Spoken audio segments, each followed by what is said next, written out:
O por fin ya la reforma, una ley y una nueva ley del agua, y se modificó la ley de aguas nacionales, se expide ya una nueva ley general de aguas, que a mí me encanta cuando veo, oye, es que la oposición, pobre oposición, Jorge Romero está como,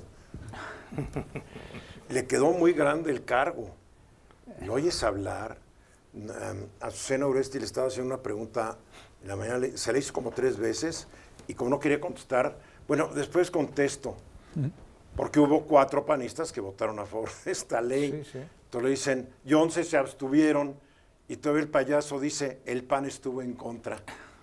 Oye, 11 abstenciones y 4 no a es favor, todo, son ¿no? 15, Sí, claro, de una bancada muy chiquita, pero en fin, es Jorgito Romero. Sí, a ver, mira. y cuando dicen, es que los campesinos de México están en contra, Y agricultores y todo. y esto va a meter un lío a la presidenta y a la 4T, porque los campesinos de México, a ver, hagamos cuentas para empezar. Los campesinos de México no representan ni el 8% del electorado, para hacerla fácil. Ya no es el grupote que antes podía decidir una elección, ya no decide la elección. Que quede claro. Y cuando ves la ley, cuando ves la reforma de la ley, dices, es que había que enderezar una situación que llegó a niveles de vergüenza. Horribles. De vergüenza. A De ver, vergüenza. explícanos. Fíjate, Eduardo, rápidamente, estas leyes, bueno, en principio, alrededor son 169 artículos, 45 de la Ley General de Aguas, la nueva, y de la reformada o modificada, 124, ¿no? Más o menos. Larga. Son muchas modificaciones.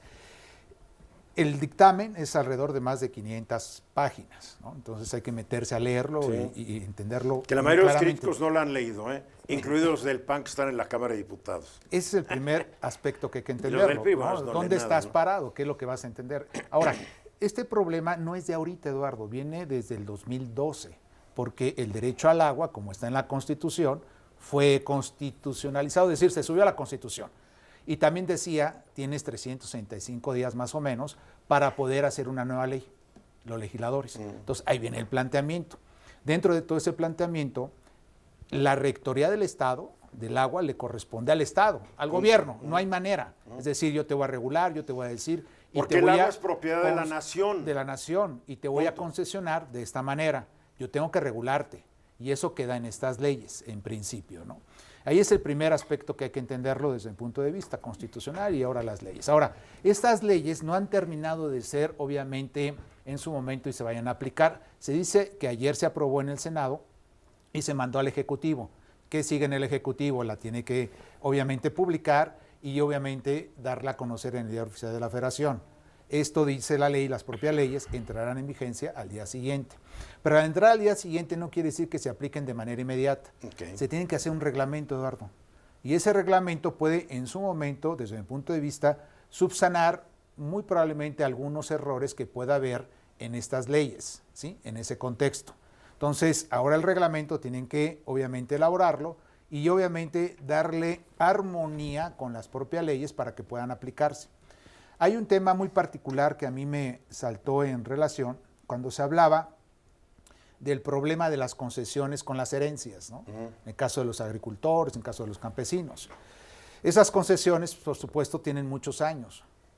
Están reguladas, al parecer con estas leyes, ahora se tienen que regular, no se han regulado.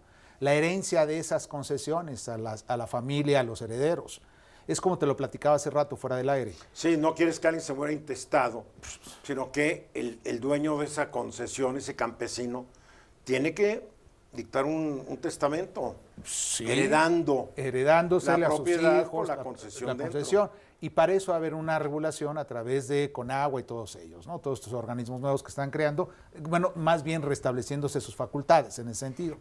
Es el primer aspecto importante, creo yo, en esta otra parte. También la propia ley, creo yo, y así lo dice el dictamen, no está creando nuevas instituciones, es decir, no se va a generar nuevo dinero para que se creen esas instituciones. El presupuesto ya está dado para ellas, en otras palabras, Eduardo. Entonces, creo que dentro de todo este aspecto del derecho al agua, sin duda es un derecho humano constitucional en principio. Los concesionarios tendrán que estar regulados para que puedan explotar, por supuesto, los pozos, el agua. Hay un planteamiento muy interesante dentro de la propia ley, en el sentido que dice sobreexplotación se produce cuando la extracción de las aguas subterráneas y superficiales sobrepasa su capacidad de recuperación natural, que genera efectos adversos a la proporción variable para que determine la autoridad del agua. Es decir, pues tú tienes mucha agua, ¿ahora qué hago con el agua? ¿La voy a vender? No, espérame. Está concesionada y necesitamos... lo están haciendo muchos. Y la necesitamos venden. regularla. Tiene una ¿no? concesión que para regar un plantío no la están vendiendo.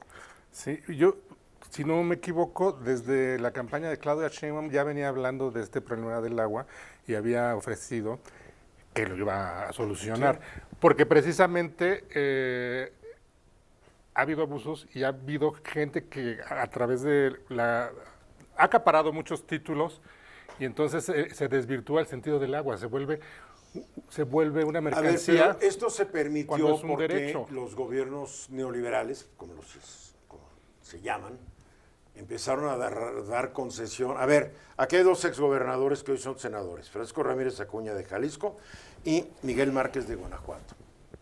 Tienen concesiones de agua, porque resultó que además de ser gobernadores y senadores, son agricultores. Imagínate. ¿No? Oye, y tienen sembradíos y esto. Que qué bueno. Lo que se va a investigar es de dónde tienen tanta lana todos estos exgobernadores. Yo no conozco un solo exgobernador en México que sea pobre. No. La verdad, Ni uno. Y empezaron su carrera, ves, como pobres diablos, cargaron el portafolio de otro político.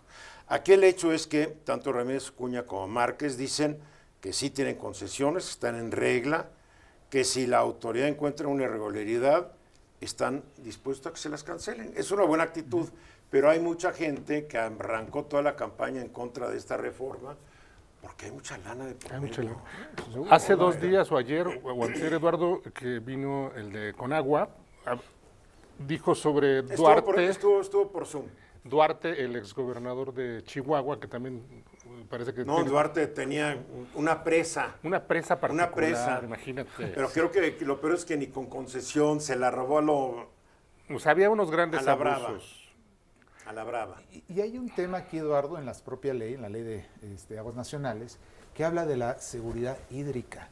Y eso creo que, al menos yo en todas las opiniones que he escuchado en estos días respecto a estas leyes, no lo han dicho. Y se descuidó durante décadas el agua en México. Y que no hemos visto, al menos, si no lo ha dicho. Entre otras cosas, dice el cuidado al medio ambiente y la protección contra la contaminación transmitida por el agua, muchas veces, Eduardo, porque no es decir que tengas el agua y luego en México la mayoría de los ríos son caños. Así de mal se ha cuidado el agua. Sí. El agua llueve y se va al caño en vez de que haya una forma de captar el agua de lluvia paralela al drenaje. O sea, todo se ha descuidado. ¿Sí? Ojalá esto sea el principio de cuidar un recurso que es finito. No, nada más. Claro, la gente, yo tengo un vecino que hay veces que está lavando su ayudante con manguera el coche.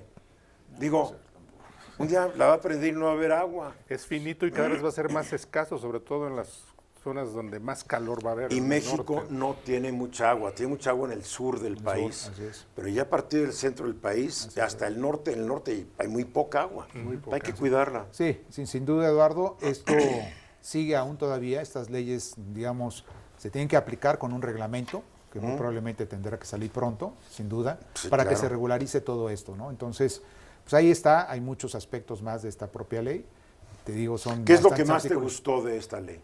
La Rectoría del Estado, Eduardo, te lo digo así francamente, desde el punto de vista constitucional, sin duda es responsabilidad del Estado. Porque va junto a la Constitución. Va con la Constitución. No es como en Estados Unidos que el agua puede ser privada. No, va apegada. Es propiedad de la nación. Y para que tú tengas agua en tu casa directa, tiene que ser saneada. Obviamente es un derecho humano y es responsabilidad del Estado. Que no la sanean bien, y hay que decirlo, en la Ciudad de México y en el caso del país, no tomes agua de la llave, porque no sabes qué estás tomando. No sabes qué estás tomando, sí. Tristemente, descuidos, más descuidos. Está bien. Y quienes no tengan el agua, obviamente, esa responsabilidad también es del Estado, que les haga llegar esa agua, ¿no? Directamente, a muchos lugares. Que hay mucha gente que no tiene agua. Que no tiene el agua, así es. Y a mí lo que me ha gustado es que sí se está recuperando el estatus del agua como un derecho humano y no como una mercancía más, que es como ya estaba haciendo, la verdad. Sí, efectivamente. Pero bueno, ahí está, Eduardo. Insisto, falta el reglamento. o los reglamentos para estas leyes. Tienen que ser dos reglamentos. Tendrían que ser ¿no? los dos desde mi punto de vista, revisarlos, hacerlos nuevamente. El para que reglamento se puedan- ya lo hace la autoridad Sí, a la parte encargada. administrativa, parte administrativa ya se encargará de regularizar todo esto porque es justamente lo que van a hacer los responsables con agua y todas las Y el, direcciones. etcétera. y el chiste es que el reglamento no se salga de lo De- que la ley indica, porque a veces ahí está la trampa. Hacen un reglamento e ignoran la ley, Que no debería hacerlo. que no debería. Para que se armonice hay junto con esta ley. Tienes que ir a juicio a demostrar que el reglamento Sí. no está de acuerdo a la ley ni a la Así es, Constitución. Así es. Bien, vamos a los mensajes.